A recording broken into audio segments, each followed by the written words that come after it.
And then there's Candace Parker, a legend in the WNBA, who now on her podcast peeled back the curtain in a compare and contrast between Adam Silver and Cathy Engelbert. And I'm like, oh, this is not going to go well for Cathy. And it doesn't go well for Cathy. And it might be sort of the nail in the coffin. Sometimes the loudest sound in the room is silence, and WNBA legend Candace Parker just exposed a silence so deafening it might bring down the league's entire leadership. She didn't yell or throw chairs. She calmly spoke the truth about Commissioner Cathy Engelbert, and in doing so, may have signed the commissioner's political death warrant. This wasn't just a complaint, it was an accusation of a deep personal betrayal that has players asking who their leader is really fighting for. What was interesting was the amount of players that came to the defense of Fee and the crickets that came to the defense of Cathy for me. Adam Silver is Cathy's boss, and he is the commissioner of the NBA. I signed a deal with Amazon to broadcast for Amazon. I got a text from Adam Silver saying congratulations. I had my third child. I got a text from Adam Silver about my third child. Now, whether this is Adam or his assistant, somebody from the league. The bombshell dropped on a recent episode of her podcast, where Candace told a simple story that laid the entire crisis bare. She talked about her relationship with NBA Commissioner Adam Silver. When she signed a new media deal, Adam Silver sent a personal text. When she had her third child, he sent a gift. When she announced her retirement after an iconic career, he reached out immediately to thank her. Then she paused and delivered the kill shot. She had never ever received that kind of personal acknowledgement from her own league's commissioner, Cathy Engelbert. It was a stunning indictment that sent shockwaves through the sport. Out to me. I got a baby gift for my third child. I get a Christmas gift from Adam Silver every year. I retired. Adam Silver sent me a text message that basically congratulated me on my career and how much I've done for the women's game, and he looked forward to how much I'm gonna do from the sideline. I have not heard from Cathy. I saw Cathy in Phoenix after I had been retired for 4 months at Phoenix All-Star Game, and she said congratulations in person. And that was the only time. And so you've heard other players, Sabrina Ionescu alluded to this, I have a better relationship with Adam Silver than I do Cathy. My 2 jersey retirements, there was no Cathy. Yeah. So I think that Adam Silver understands the process. I don't know if he understood that Cathy was not doing that either. This wasn't some disgruntled rookie venting on social media. This was Candace Parker, a 2-time MVP, a future Hall of Famer and one of the faces who carried the WNBA into the mainstream. When she speaks, everyone listens. And what made her words so brutal was her delivery. She was calm, measured, and almost sad, which made the criticism sting far more than an angry rant ever could. She explained it wasn't about wanting gifts. It was about wanting respect. It was about feeling seen by the person in charge of the league she helped build from the ground up. That the women in this league expect this kind of thing. Should they? That's another argument. Maybe not. But the problem is, when the commissioner of another league is fulfilling a role and your actual commissioner is not, that's where the perception is all jacked up. And it causes a real problem here.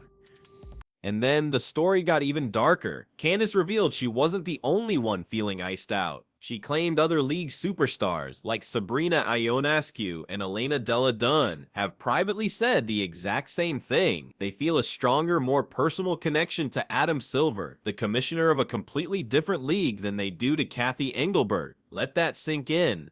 The league's biggest stars are being ignored by their own boss, while being personally courted by the man running the brother league. It's a sign of a catastrophic failure in leadership that goes far beyond one player's feelings. That's big. I mean, look, and obviously, Adam's only going to do that for, I'm sure, certain players, right, of a certain stature level. But he was aware enough to know that Candace Parker was one of the greatest players they ever had in the league and made a point to have some kind of relationship. Again, she even acknowledged some of that might have been an assistant. But he was aware of what was going on and The details paint an even more embarrassing picture. Parker described years of thoughtful messages and gifts from Adam Silver, celebrating her life on and off the court. In stark contrast, she heard absolutely nothing from Cathy Engelbert when she retired. The only interaction she had was months later at All-Star Weekend, where the commissioner reportedly offered a quick hollow congratulations and moved on. This wasn't just an oversight, it was a pattern of detachment that made players feel more like assets on a spreadsheet than human beings who have poured their blood, sweat, and tears into the game. But I'm not going to lie to you. If I was commissioner, yeah, you best believe I'm going to have some kind of a back and forth with at least. What makes this disconnect so unforgivable is the size of the WNBA. With only 14 forward players in the entire league, a commissioner could easily build personal relationships with every single one of them if she wanted to. Adam Silver, on the other hand, oversees a massive global operation with 450 NBA players, a G League, and international partnerships. Yet he is the one who finds time for the personal touch, while Engelbert, leading a much smaller league, remains distant. There is no excuse for being too busy when your job is to lead a community, not just a corporation. Candace Parker even handed Engelbert the answers on a silver platter. She explicitly said the NBA should be the blueprint for the WNBA's success. This wasn't just a vague suggestion, it was a direct reference to a proven model of leadership. Leaders like David Stern and Adam Silver understood that the players are the product. They built personal relationships, elevated their stars, and treated them like partners in growing the game. Engelbert seems to have missed that class entirely, treating her players not like partners but like subordinates, who should be grateful for the opportunity she provides. This controversy didn't appear out of nowhere. It's just the latest fire in a series of leadership blunders. Just a few weeks ago, star player Napheesa Collier dropped a bombshell of her own, accusing Engelbert of telling players that Caitlin Clark didn't need the WNBA, but the WNBA desperately needed her, a comment that made veterans feel disposable. Engelbert denied it, but the damage was done. Now with Parker's public testimony, it's looking like strike two, confirming a pattern of alienating the very stars who make the league run.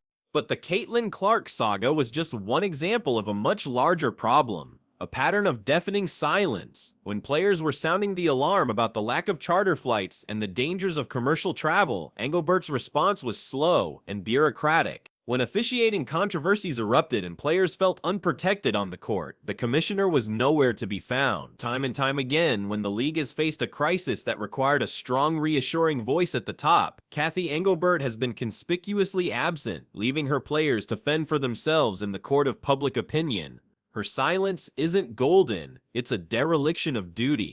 This is all happening at the worst possible time. The WNBA is heading into tense negotiations for a new collective bargaining agreement, and players are already fed up with low salaries and nightmarish travel conditions. The distrust is so bad that even Adam Silver himself went public, admitting there are serious relationship issues that need to be fixed in the WNBA. When the man upstairs is openly telling the world that your house is a mess, you know the problems run deep and the entire structure is on the verge of collapse. And the financial stakes could not be higher. The WNBA is on the cusp of negotiating a new, potentially transformative media rights deal that could finally deliver the salaries and resources players deserve. But how can a commissioner effectively negotiate on behalf of players who publicly state they don't trust her? Broadcasters and sponsors invest in stability, not in leagues that are publicly at war with themselves. Engelbert's failure to connect with her players isn't just a personal failing, it's a financial liability that could cost the league and its players hundreds of millions of dollars.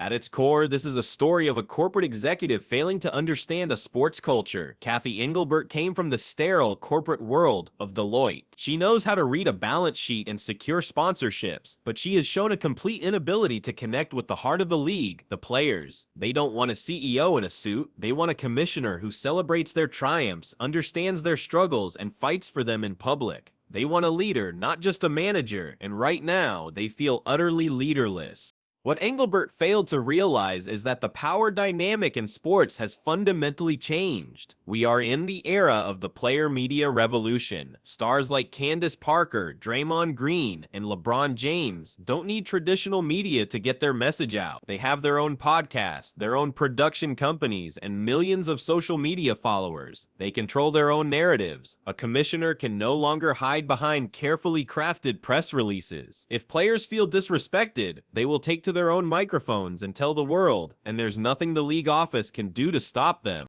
Candace Parker delivered the soundbite that could haunt Engelbert for the rest of her career. I have a better relationship with Adam Silver than I do with my own commissioner. That single sentence perfectly captured the feeling of abandonment shared by so many players. It was a vote of no confidence from a legend, and it's the kind of statement that is impossible to recover from. You cannot lead people who do not believe you are on their side, and Parker just made it clear that the players believe their leader is missing in action. With Engelbert appearing so disconnected, Adam Silver has unwillingly become the WNBA's shadow commissioner. He is the one players look to for guidance. He is the one publicly acknowledging the league's internal problems. He is the one demonstrating what real leadership looks like. Every time he sends a text, makes a public statement, or shows up for the players, he inadvertently highlights Engelbert's absence. He isn't trying to sabotage her, but his competence is making her failures impossible to ignore. The tragic irony is that this internal collapse is happening while the WNBA is in the middle of a golden age. Viewership is shattering records, arenas are selling out, and new fans are pouring in, thanks to stars like Caitlin Clark and Asia Wilson. This should be the league's victory lap. Instead, the biggest story is the complete breakdown of trust between the players and the commissioner. The league is finally getting the spotlight it deserves, only to reveal that the person in charge seems to be allergic to it. Candace Parker didn't just light a match, she may have burned the whole system down to force a change. By speaking out, she has given other players, both active and retired, the courage to share their own stories. This is likely just the beginning of a player-led movement to demand new leadership. The pressure is now mounting on the league's owners and on Adam Silver himself to step in. Because if a league's greatest legends feel more loyalty to another commissioner, then something is fundamentally broken. The question is no longer if Cathy Engelbert can fix this, but whether the WNBA can survive her.